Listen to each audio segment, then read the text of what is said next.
Hello दोस्तों, नमस्कार। मैं हूं अरविंद कुमार और आप देख रहे हैं टीचर्स परीक्षा। प्यारे दोस्तों, आज कुल 60 प्रश्न होने वाले हैं जो सभी प्रतियोगी परीक्षाओं के लिए बहुत ही इम्पोर्टेंट रहेंगे दोस्तों। चैनल पर नए हैं तो सब्सक्राइब करके बेल आइकन जरूर दबा लीजिएगा। आज का पहला प्रश्न है, बाबरनामा मूल रूप से लिखा गया है, किस भाषा में लिखा गया है दोस्तों? ऑप्शन है अरबी, तुर्की, उर्दू और फारसी में। तो दोस्तों आपका सही जवाब हो जाएगा तुर्की में। बाबरनामा तुर्की भाषा में मूल रूप से लिखा गया है। ऑप्शन बी यहाँ करेक्ट आंसर हो जाएगा। अगला प्रश्न रहेगा, भारत में हीरे की खान किस राज्य में स्थित है? दोस्तों, भारत में हीरे की खान मध्य प्रदेश में स्थित है। ऑप्शन बी यहाँ करेक्ट आंसर हो जाएगा। अगला सवाल, पटना का प्राचीन नाम क्या था? प्यारे दोस्तों, पटना का प्राचीन नाम पाटलिपुत्र था। ऑप्शन सी करेक्ट आंसर हो जाएगा। अगला प्रश्न रहेगा, भारत के किस राज्य में केवल 2 जिले हैं?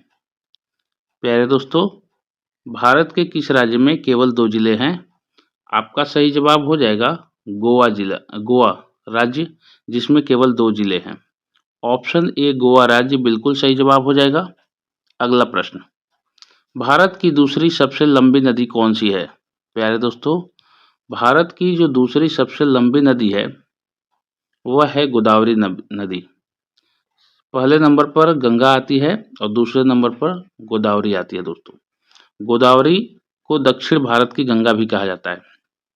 ऑप्शन डी यहाँ बिल्कुल सही जवाब हो जाएगा। अगला प्रश्न, भारत की सबसे गहरी नदी कौन सी है? प्यारे दोस्तों, भारत की सबसे गहरी नदी कौन सी है? ऑप्शन है गंगा, कावेरी, गोदावरी और ब्रह्मपुत्र। आपका सही जवाब हो जाएगा ब्रह्मपुत्र नदी, जो भारत की सबसे गहरी नदी है दोस्तों। ऑप्शन डी यहाँ बिल्कुल सही जवाब हो जाएगा। अगला प्रश्न रहेगा, भारत की सबसे ऊंची मीनार कौन सी है? प्यारे दोस्तों, सभी जानते हैं कि भारत की जो सबसे ऊंची मीनार है वह है कुतुब मीनार। ऑप्शन बी बिल्कुल सही जवाब हो जाएगा। दोस्तों, टोटल 60 प्रश्न में से आप अपना स्कोर अंत में कमेंट करके बताइएगा कि आपने इस 60 प्रश्नों में से कितना हल किया। वीडियो अच्छी लगी तो लाइक जरूर कर दीजिएगा दोस्तों। अगला प्रश्न, कुतुब मीनार को किसने बनवाया था? दोस्तों, कुतुब मीनार को किसने बनवाया था? आपका सही जवाब हो जाएगा कुतुबुद्दीन ऐबक। ऑप्शन डी यहाँ बिल्कुल सही जवाब हो जाएगा कुतुबुद्दीन ऐबक। अगला प्रश्न रहेगा, भारत का सबसे लंबा बांध कौन सा है? भारत का सबसे लंबा बांध कौन सा है? आपका सही जवाब हो जाएगा हीराकुंड बांध। भारत का सबसे लंबा बांध है हीराकुंड बांध। ऑप्शन ए करेक्ट आंसर हो जाएगा। अगला सवाल रहेगा, हीराकुंड बांध किस राज्य में स्थित है? दोस्तों, हीराकुंड बांध उड़ीसा राज्य में स्थित है। ऑप्शन डी यहाँ उड़ीसा बिल्कुल सही जवाब होगा। अगला प्रश्न, भारत की सबसे लंबी सुरंग कौन सी है? दोस्तों, भारत की सबसे लंबी सुरंग है वह है चेनानी नौसारी सुरंग। ऑप्शन सी बिल्कुल सही जवाब हो जाएगा। अगला प्रश्न, तितली किसकी रचना है? दोस्तों, तितली जो पुस्तक है, काव्य संग्रह है, तितली साहित्य के लिए है। यह तितली शीर्षक है और किसकी रचना है दोस्तों? तो यह रचना है जयशंकर प्रसाद की। बहुत ही अच्छी पुस्तक है। ऑप्शन ए बिल्कुल सही जवाब हो जाएगा। अगला प्रश्न रहेगा, अतीत के चलचित्र के रचयिता हैं। दोस्तों, अतीत के चलचित्र पुस्तक के रचयिता कौन है? तो महादेवी वर्मा। ऑप्शन सी बिल्कुल सही जवाब हो जाएगा महादेवी वर्मा। अगला प्रश्न, ताजमहल को बनाने में कितना साल लगे थे? प्यारे दोस्तों, ताजमहल को बनाने में कुल 22 साल लगे थे। ऑप्शन सी बिल्कुल सही जवाब हो जाएगा। अगला प्रश्न रहेगा, भारत का राष्ट्रीय राष्ट्रपिता किसे कहा जाता है? सभी जानते होंगे दोस्तों, भारत का राष्ट्रपिता महात्मा गांधी जी को कहा जाता है। ऑप्शन बी राइट आंसर हो जाएगा। अगला प्रश्न, कृषि भारतीय अर्थव्यवस्था की क्या है? दोस्तों कृषि जो है, कृषि भारतीय अर्थव्यवस्था की क्या है? तो दोस्तों यह रीढ़ की हड्डी है, रीढ़ है कहा जाता है। ऑप्शन ए करेक्ट आंसर हो जाएगा। कहा जाता है कि भारत कृषि प्रधान देश है। अगला सवाल, भारत के प्रथम वायसराय कौन थे? दोस्तों भारत के प्रथम वायसराय जो थे वे थे Lord Canning. Option C right answer हो जाएगा। अगला प्रश्न रहेगा, भारत का प्रथम कागज रहित समाचार पत्र है। दोस्तों कागज रहित समाचार पत्र कौन सा है? आपका सही जवाब हो जाएगा the news today. Option C बिल्कुल सही जवाब हो जाएगा। अगला प्रश्न, राष्ट्रीय ध्वज की लंबाई चौड़ाई का अनुपात कितना है? दोस्तों अगर राष्ट्रीय ध्वज की बात करें तो लंबाई चौड़ाई का जो अनुपात है वह है 3:2। ऑप्शन सी बिल्कुल सही जवाब हो जाएगा।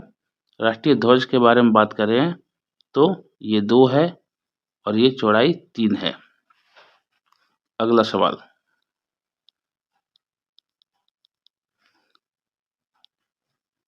दिल्ली भारत की राजधानी कब बनी थी? प्यारे दोस्तों दिल्ली भारत की राजधानी बनी थी 1911 में। ऑप्शन सी करेक्ट आंसर हो जाएगा। अगला प्रश्न, भारत का कौन सा राज्य जिसकी राजभाषा अंग्रेजी है? दोस्तों भारत की कौन सा राज्य भारत का जिसकी राजभाषा अंग्रेजी है, राजभाषा? तो दोस्तों स्टेट लैंग्वेज नागालैंड की अंग्रेजी है, स्टेट लैंग्वेज। तो यहाँ पर ऑप्शन सी बिल्कुल सही जवाब हो जाएगा, नागालैंड। अगला सवाल, भारत में पहली बार क्रिकेट विश्व कप कब जीता था? दोस्तों भारत ने जीता था 1983 में। उस समय कैप्टन थे कपिल देव जी। ऑप्शन सी यहाँ राइट आंसर हो जाएगा।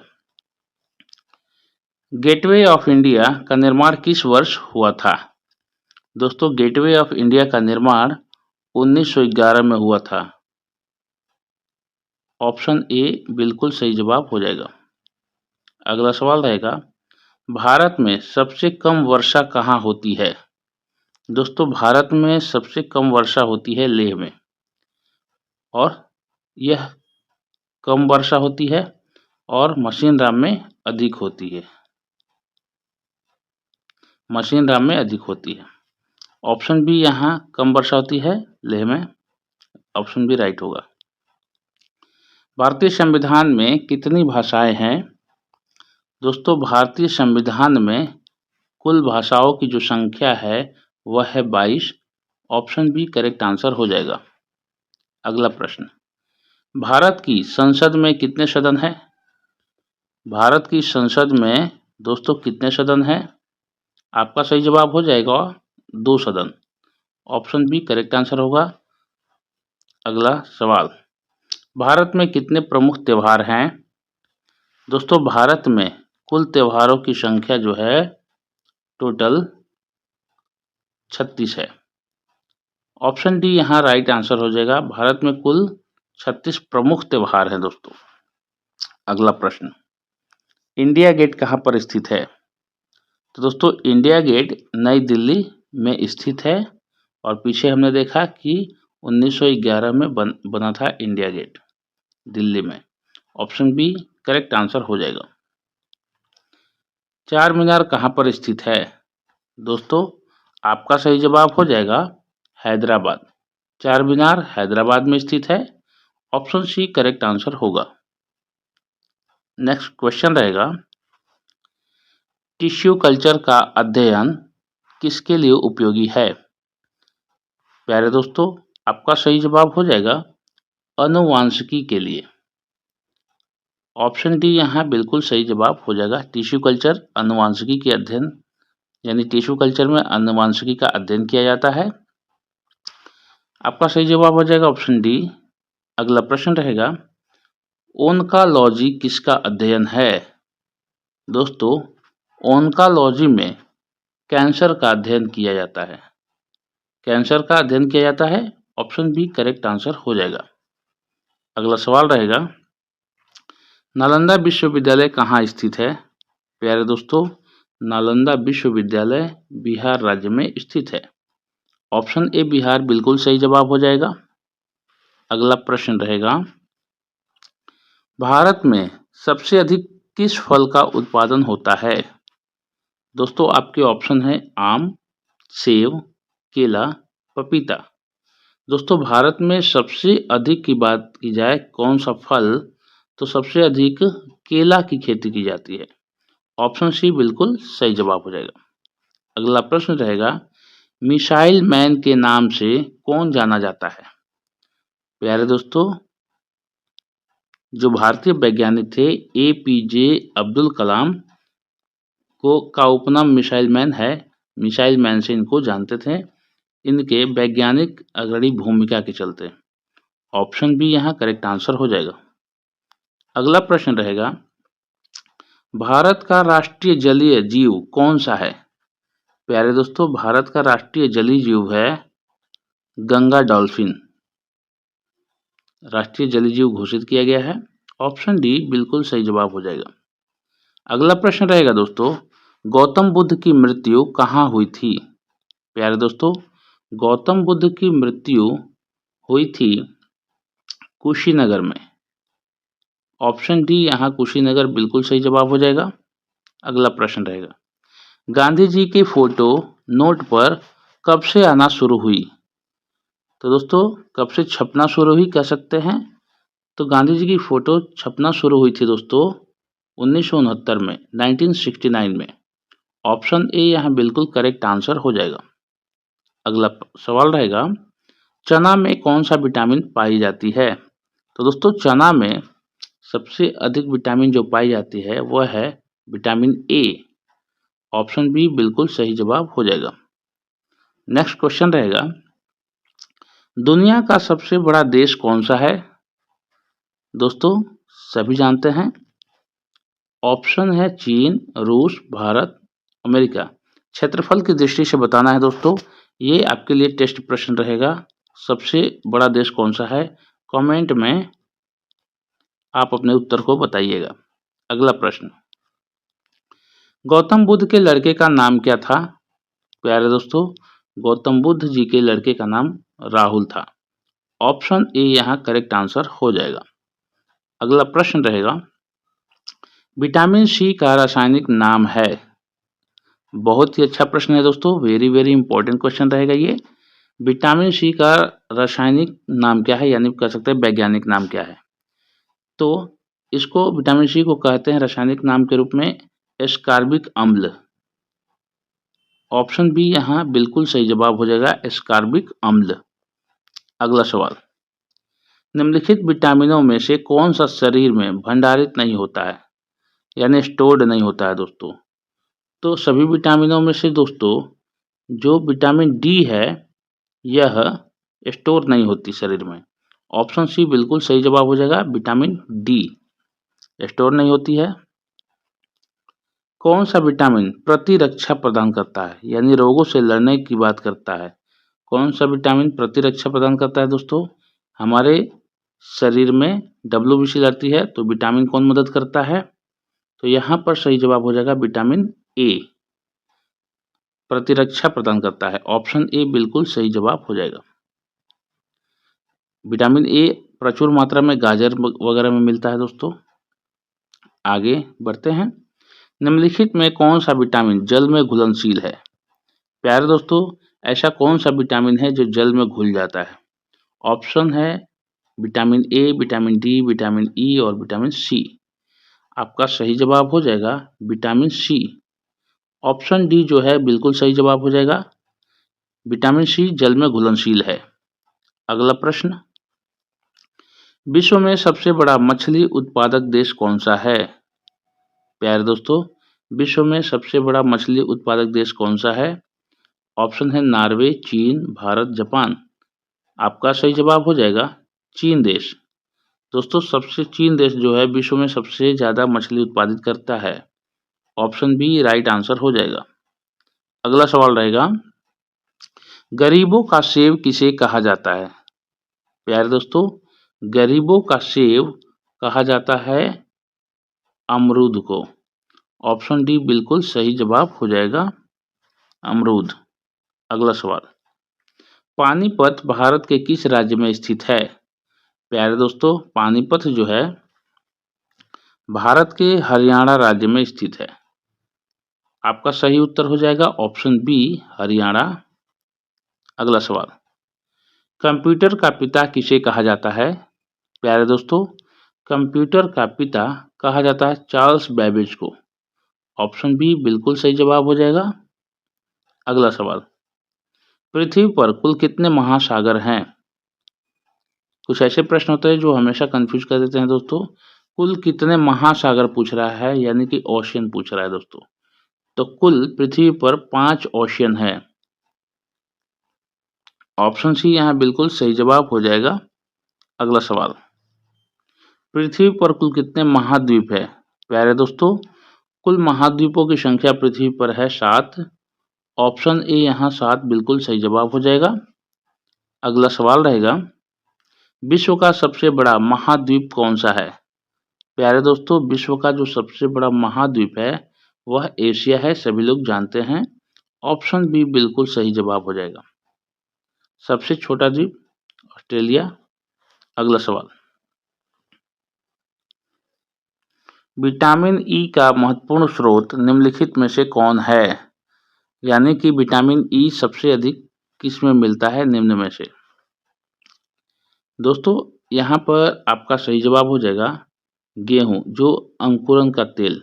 गेहूं अंकुर का जो तेल होता है उसमें विटामिन ई सर्वाधिक प्राप्त होता है। ऑप्शन सी बिल्कुल सही जवाब हो जाएगा। अगला प्रश्न रहेगा, दांतों में निम्नलिखित में से क्या होता है? प्यारे दोस्तों, दांतों में से निम्नलिखित में क्या होता है? तो यहाँ ऑप्शन है प्रोटीन, कैल्शियम, कार्बोहाइड्रेट, खनिज। आपका सही जवाब हो जाएगा कैल्शियम। दांतों में सर्वाधिक कैल्शियम होता है दोस्तों। ऑप्शन बी करेक्ट आंसर हो जाएगा। अगला सवाल रहेगा, भारत का सबसे बड़ा राज्य कौन सा है? दोस्तों, यहाँ क्षेत्रफल की दृष्टि से बताना है। क्षेत्रफल की दृष्टि से राजस्थान हो जाएगा सबसे बड़ा राज्य। ऑप्शन ए राइट हो जाएगा। और दोस्तों, जनसंख्या के दृष्टिकोण से ये हो जाएगा उत्तर प्रदेश। चलिए आगे बढ़ते हैं। अगला सवाल है, ग्रीन हाउस इफेक्ट किसके कारण होता है? बहुत ही अच्छा प्रश्न है। वीडियो रेगुलर देखते होंगे तो आप उस उत्तर को आसानी से दे सकते हैं दोस्तों। ग्रीन हाउस इफेक्ट होता है कार्बन डाइऑक्साइड के कारण। कार्बन डाइऑक्साइड गैस के कारण ग्रीन हाउस इफेक्ट होता है। यह ग्रीन हाउस को प्रभावित करता है। ऑप्शन सी राइट आंसर हो जाएगा। पृथ्वी दिवस कब मनाया जाता है? प्यारे दोस्तों, पृथ्वी दिवस 22 अप्रैल को प्रतिवर्ष मनाया जाता है। ऑप्शन बी राइट आंसर हो जाएगा। अगला सवाल, सबसे अधिक ऑक्सीजन देने वाला वृक्ष कौन सा है? प्यारे दोस्तों, आपके ऑप्शन है पीपल, आम, नीम, बरगद। तो दोस्तों, पीपल सबसे ज़्यादा ऑक्सीजन देने वाला वृक्ष है दोस्तों। और बरगद हम लोग के भारत राष्ट्र का जो है, इंडिया का राष्ट्रीय वृक्ष है दोस्तों, बरगद। ऑप्शन ए यहाँ पर पीपल बिल्कुल सही जवाब हो जाएगा। अगला सवाल रहेगा, किस गैस को लाइफ गैस कहा जाता है? लाइफ गैस यानी जीवनदायिनी गैस किसे कहा जाता है? आपका सही जवाब हो जाएगा ऑक्सीजन को जीवनदायिनी गैस कहते हैं। ऑप्शन सी राइट आंसर हो जाएगा। अगला सवाल रहेगा दोस्तों, विश्व पर्यावरण दिवस कब मनाया जाता है? दोस्तों, विश्व पर्यावरण दिवस की बात करें तो यह मनाया जाता है 5 जून को प्रतिवर्ष। ऑप्शन ए यहाँ बिल्कुल सही जवाब हो जाएगा। अब अगला प्रश्न टेस्ट प्रश्न होगा इस वीडियो का दोस्तों। 60 प्रश्न कंप्लीट होते हैं। टेस्ट प्रश्न अटेम्प्ट करिएगा। टेस्ट प्रश्न है, भारत की मुद्रा कौन सी है? बहुत ही आसान प्रश्न है। ऑप्शन है डॉलर, रुपया, यूरो, दिनार। आप अपने उत्तर को कमेंट में उत्तर दीजिए। वीडियो कैसी लगी जरूर बताइएगा दोस्तों, और आपने 60 में से कितना हल किया अपना स्कोर जरूर बताइएगा। कमेंट बॉक्स के बगल में स्लाइड करेंगे तो हाई बटन मिलेगा। आप चाहें तो इस वीडियो को हाई पॉइंट दे सकते हैं दोस्तों। चलिए मिलते हैं अगले वीडियो में अपना ख्याल रखिएगा, अच्छी पढ़ाई कीजिएगा। तब तक जय हिंद, वंदे मातरम।